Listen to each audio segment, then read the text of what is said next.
లోక్సభ ఎన్నికల్లో మహబూబాద్ నుంచి మీరు టికెట్ ఆశిస్తున్నారు. ఇక్కడ టికెట్ రాకపోతే వేరే పార్టీ నుంచి బెల్లయ్య నాయక్ బరిలో దిగబోతున్నాడు. వేరే పార్టీ నుంచి ఆఫర్స్ ఉన్నాయి.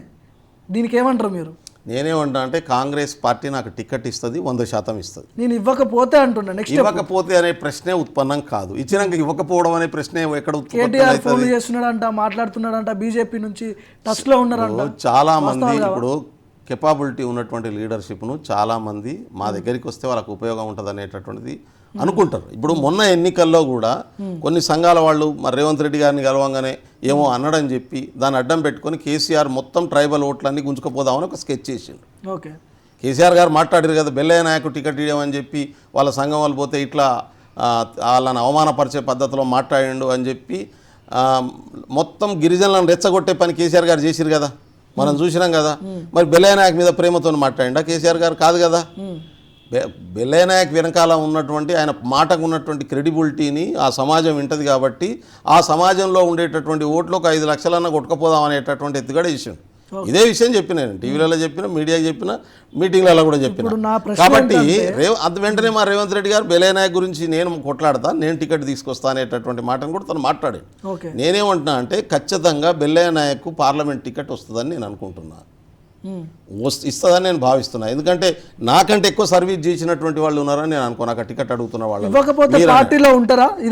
ఖచ్చితంగా ఉంటా. నాకు వేరే పొజిషన్ ఇస్తారు, ఖచ్చితంగా ఉంటా. ఇప్పుడు నేను ఇచ్చిన లైన్ నేను మళ్ళీ చెప్తున్నా, 100 సార్లు డిస్కస్ చేసినటువంటి లైన్ను పట్టుకొని రాహుల్ గాంధీ దేశం అంతా తిరుగుతున్నాడు.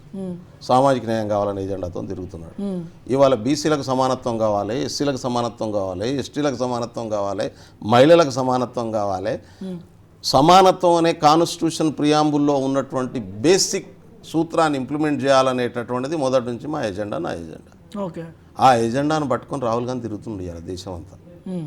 ఒక్కరోజు తిండి తిప్పలు మానేసి తిరుగుతున్నటువంటి ఆయన ఒకవైపు ఉంటే, నాకు వ్యక్తిగతంగా నష్టం జరిగింది ఇప్పటికే, జరగడమే కాదు దాన్ని సరి చేసుకునే అవకాశం ఉంటుంది.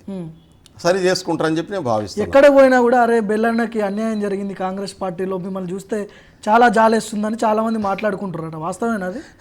కొద్దిగా మీకు ఎప్పుడైనా గిల్టీగా అనిపించింది, అరే ఎవరెవరో వస్తున్నారు పారాషూట్లు వేసుకొని పదవులు తీసుకొని పోతున్నారు, నేను పని చేసినా నాకు ఎందుకు ఇవ్వట్లేదు, అసలు ఎందుకు ఉండాలి ఈ పార్టీలో, ఎప్పుడైనా అనిపించిందా?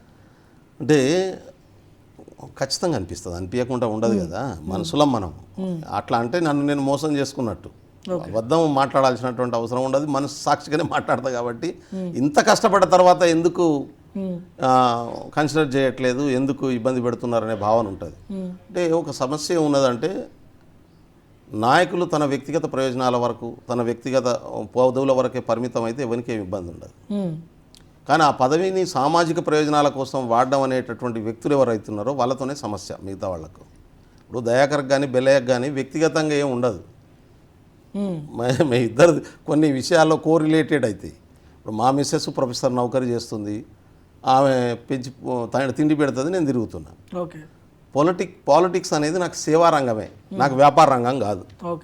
రాజకీయాలు అనేటటువంటివి 10 మందికి ఉపయోగపడడం అనేటటువంటిది మా ఫాదర్ చెప్పినటువంటి ఆలోచనతోనే నేను ఉంటా.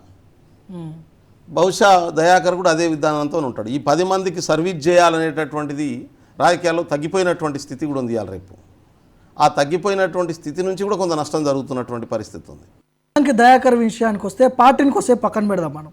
మీ మిత్రుడు, మంచి మిత్రుడు మీకు, సో ఇద్దరు మిత్రులే.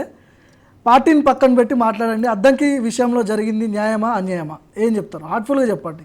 అన్యాయమే అంటే నేను ఆయన 2 సార్లు తక్కువ మార్జిన్తో ఓడిపోయినటువంటి వ్యక్తికి టికెట్ ఇవ్వకపోవడం అనేటటువంటిది అన్యాయం. దాంట్లో తేడా ఏముంది, దాంట్లో క్వశ్చనే లేదు. రెండోది ఆయన ఈసారి భారీ మెజార్టీతో గెలిచేటటువంటి అవకాశం ఉండేది, ఇయ్యలేదు.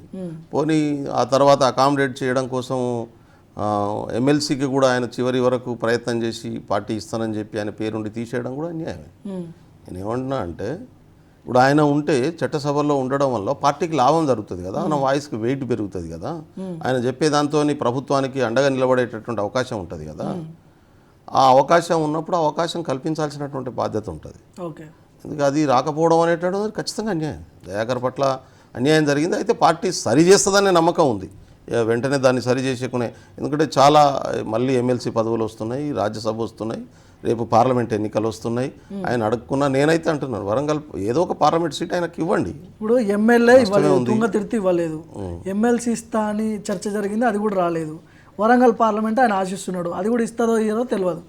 ఇవ్వకపోతే పరిస్థితి ఏంది? ఎట్లా అంటే దళిత సామాజిక వర్గము నాయకుడు ఆయన, సామాజిక వర్గం ఉంటుందా కాంగ్రెస్ పార్టీతో? ఏమైనా వ్యతిరేకత వచ్చే అవకాశం ఉందా? అంటే నేను దయాకరు దళిత ఉద్యమం నుంచి మాలమహానాడు రాష్ట్ర జాతీయ అధ్యక్షుడికి పనిచేసి వచ్చిండు. నేను లంబాడకుల పోరాట సమితి పనిచేసి వచ్చినాం. సామాజిక న్యాయ ఎజెండాతో పనిచేసి వచ్చినాం. ఆ సామాజిక వర్గం మాతో ఉన్నప్పటికీ ఇప్పుడు దాంతో పాటుగా మొత్తం అన్ని వర్గాలను ప్రాతినిధ్యం వహించేటటువంటి కాంగ్రెస్ పార్టీ నాయకులుగా పనిచేస్తూ ఉన్నాం మేము. అన్ని వర్గాల్లో మాకు అభిమానులు ఉన్నారు, బాధపడుతున్న వాళ్ళు ఉన్నారు. ఇప్పుడు నిన్న భట్టి విక్రమార్క గారి బ్రదరు చనిపోతే అక్కడికి వెళ్తే అందరూ సానుభూతి చూపించడమే. అంటే మీకు అన్యాయం జరిగింది, మీకు రావాలి, ఖచ్చితంగా రేపు ఎంపీ టికెట్ రావాలని చెప్పి ప్రతి ఒక్కరు ఆడ కలిసినటువంటి కొన్ని వందల మంది ఇదే మాట. ఇది ఒక రకంగా ఇబ్బందికరంగా ఉన్నది కలవడం కూడా. అందుకనే ఈ వర్గాల్లో కొంత చర్చ జరుగుతున్న మాట వాస్తవం. నాతో చాలా స్పష్టంగా నిన్న ఒక ప్రొఫెసర్ మాట్లాడిండు, ఆడ కలిసిండు. అసలు పేనం నుంచి పోయిన పడ్డామా అనిపిస్తుంది మాకు. అంటే ఎందుకు అంత పెద్ద మాట అంటున్నారు?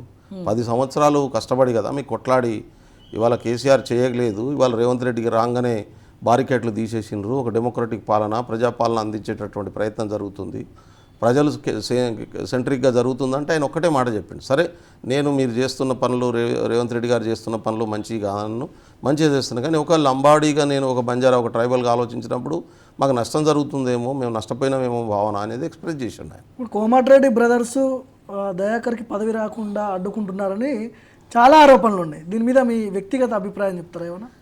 అంటే నేను అట్లా అనుకోవట్లేదు.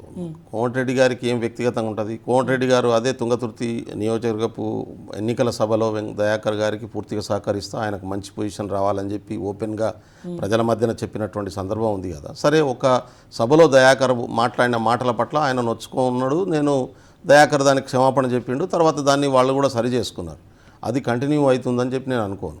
ఎందుకంటే నాకు రాజగోపాల్ రెడ్డి గారు కూడా బాగా తెలుసు. ఇటువంటి విషయాల్ని ఆయన పెద్దగా మనసులో పెట్టుకొని ఏదో చేస్తాడని చెప్పి నేను అనుకోవట్లేదు.